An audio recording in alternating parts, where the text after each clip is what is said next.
और यही हुमायूं कबीर 2019 में बीजेपी का कैंडिडेट था। बाबरी मस्जिद वाला जो इंसिडेंट हुआ था वो 92 में हुआ था।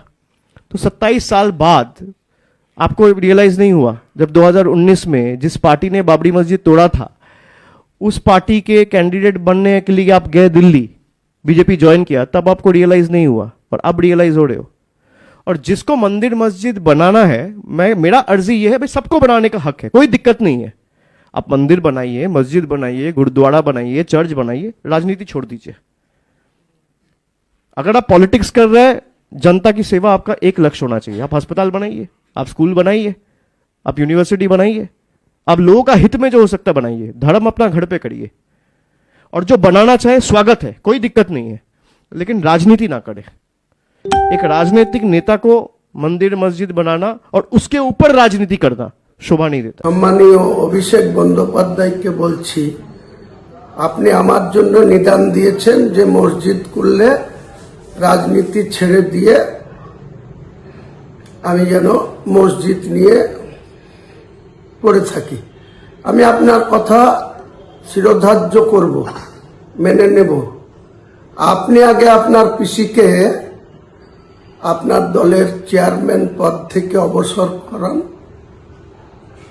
অবসর নিতে বলুন, এবং আগামী 26-এর নির্বাচনে যেন নির্বাচনের কন্টেস্ট না করে বলুন। এবং ওই যে পুরীর জগন্নাথ মন্দিরকে দীঘাতে নিয়ে এসছেন, যে ওই যে জগন্নাথ ধাম করেছেন, সেই জগন্নাথ ধামে ওখানে গিয়ে আপনার পিসিকে বলুন যে ওখানে ধর্মকর্ম নিয়ে উনি থাকবেন। তাহলে উনি যদি ওটা করেন, আমি আপনাকে কথা দিচ্ছি, বাংলার মানুষকে কথা দিচ্ছি যে আমি শুধু বাবরি মসজিদ নিয়েই থাকব। আর আমার দল, আমি যে চেয়ারম্যান, সেটা অন্য কাউকে দায়িত্ব দিয়ে আপনাদের দলগত বিরুদ্ধে আমরা রাজনীতি করব, আপনাদের ক্ষমতাচ্যুত করার জন্য রাজনীতি করব। আর আপনার যদি এত সাহস থাকে, জনসংযোগ থাকে, বাংলার নেতা হিসাবে, অল ইন্ডিয়া তৃণমূল কংগ্রেসের সাধারণ সম্পাদক হিসাবে মানুষের প্রতি আপনার আত্মবিশ্বাস থাকে, তাহলে আগামী দিনে আপনি বাংলার মুখ্যমন্ত্রী প্রজেক্ট ক্যান্ডিডেট হন, ভবানীপুরে বা নন্দীগ্রামে, যেখানে খুশি হন।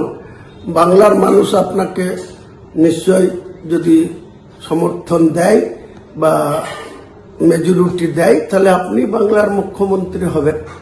আর এইসব না করে আপনার পিসি মন্দির করে বেড়াবে, জগন্নাথ ধাম করে বেড়াবে, দুর্গায়ন করবে সরকারি টাকায়, হিডকোর টাকায়। এই 29 তারিখে আবার আপনারা 260 কোটি টাকার আপনার পিসির, ওটা ব্যক্তিগত সম্পত্তি না, 30 হরিশ চ্যাটার্জি স্ট্রিটের সম্পত্তি না।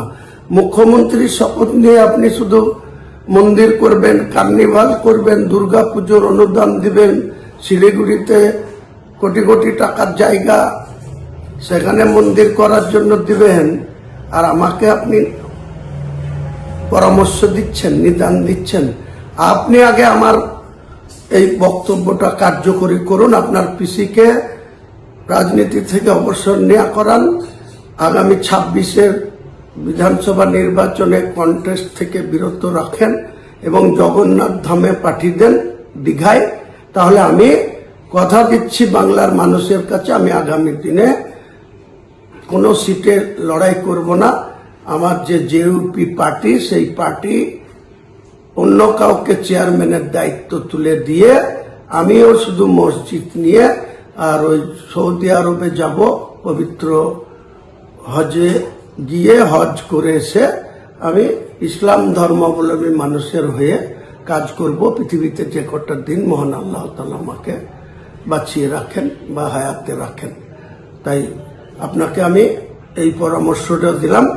আপনার অনেক দিনের বাসনা যে আপনি পিসির পরে আপনি বাংলার মুখ্যমন্ত্রী হবেন, তা পিসিকে ভালোই ভালোই জগন্নাথ ধামে পাঠিয়ে দেন। যেদিন আপনি ঘোষণা করবেন, আপনার পিসি যেদিন অল ইন্ডিয়া তৃণমূল কংগ্রেসের চেয়ারম্যান পদ ছেড়ে দিয়ে আর বাংলার মুখ্যমন্ত্রীতে বসবো না, কাজেই আমি আর ভোটে লড়বো না এই ঘোষণা করবেন। আমি তার 24 ঘন্টার মধ্যে আমার যে ইউপি চেয়ারম্যান পদ থেকে সরে আসবো এবং আমার যে ইউপি পার্টি জনতা উন্নয়ন পার্টি অন্য কারো হাতে দায়িত্ব দিয়ে আপনাদের সঙ্গে সরাসরি নির্বাচনে প্রতিদ্বন্দ্বিতা করবে। আর আপনি বাংলার মানুষের কাছে কত গ্রহণযোগ্য সেটা শুধু ভিসি করে বড় বড় কথা বলে কোনো দরকার নাই।